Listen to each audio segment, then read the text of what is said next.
Today, we're diving into a really fascinating story.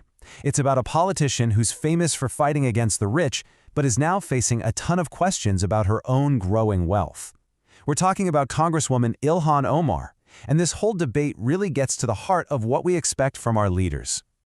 And that, right there, is the million-dollar question, isn't it? Is this just the American dream playing out, or does it completely clash with the principles she so passionately advocates for? It's this exact tension that puts her situation directly in the national spotlight. Okay, so to really wrap our heads around why this is such a big deal, we first have to understand who Ilhan Omar is as a public figure. What has she really built her entire political career on? You see, Ilhan Omar isn't just another face in Congress. Representing Minnesota, she has become one of the most prominent, most recognizable voices in the entire progressive movement. She's a political star.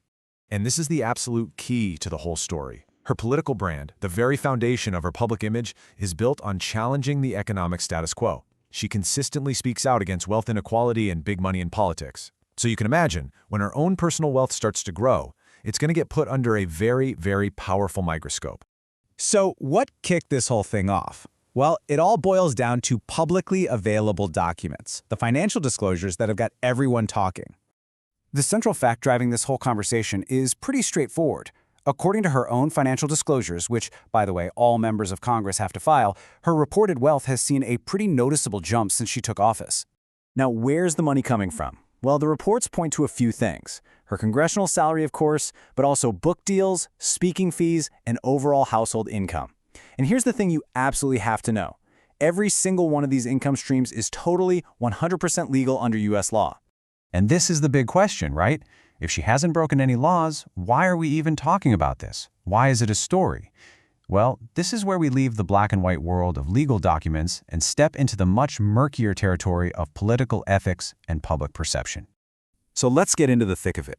You've got two very different camps on this, and this is where the debate really catches fire. On one side, you have the critics. They're saying, hang on a second, for a politician who so fiercely campaigns against wealth accumulation, this just doesn't look right. For them, it's not about legality. It's about whether her actions align with her professed values. But on the other side, her supporters are pushing back and hard. They argue that earning money from things like a book deal, which is super common for politicians on both sides of the aisle, is absolutely not hypocrisy.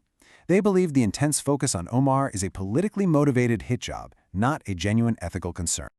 Okay, so you've heard both sides of the argument. Now, let's talk about the official bottom line here. Where does the law end and public opinion begin? And this is a really important point. Despite all the noise, all the headlines, no official body, not an ethics committee, not a court, no investigative agency, has found any illegal activity. On paper, legally speaking, everything checks out. And that right there is the core of this whole controversy. This isn't really a legal fight, it's an ideological one. The entire debate boils down to this fundamental question. Should a leader's personal financial life perfectly mirror the economic philosophy they promote in public?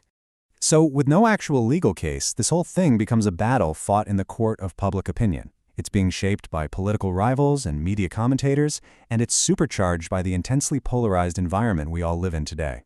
So where does that leave all of us? What's the real takeaway here? And maybe more importantly, what are voters supposed to think when they hear all this?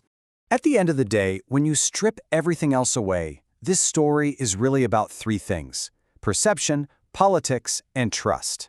Since there's no proven misconduct, it's pretty much up to the public to weigh the facts, sift through the political noise, and decide for themselves.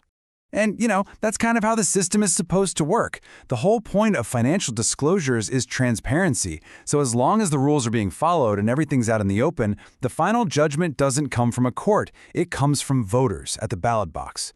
And that leaves us with one last big question to think about. What standards should we really be using for our leaders?